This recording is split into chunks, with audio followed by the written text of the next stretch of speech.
मोतीचूरचे लाडू तर बाप्पासाठी आज नैवेद्यामध्ये आपण मोतीचूरचे लाडू बनवत आहोत। यासाठी मी बेसन घेतलं 250 ग्रॅम, त्याला पूर्ण चाळून घेतोय, म्हणजे त्यामधले जे गुठली काय असेल काय ते सगळं काढून घेतोय, प्लेन करून घेतोय। त्यानंतर त्याच्यामध्ये पाणी इतकं ॲड करायचं आहे की जेव्हा आपण त्याला प्रॉपर मिक्स करू आणि चमच्याने असं वरतून खाली टाकू तेव्हा त्यातून ड्रॉप पडले पाहिजेत, ना की तार पडली पाहिजे।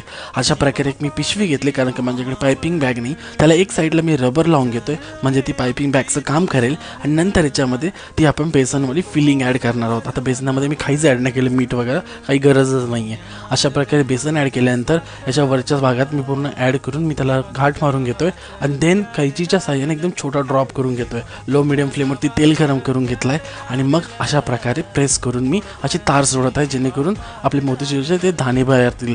दाणे आता थोडे मोठे छोटे झाले आहेत माझ्याकडून, पण बेटर आहे की चव चांगली झाली पाहिजे। आता हा फूड कलर आहे, ऑप्शनल आहे, तुम्ही बनवू शकता, पण त्याच्यामध्ये रेड असतो म्हणून मी ॲड केला हा ऑरेंज रेड हा।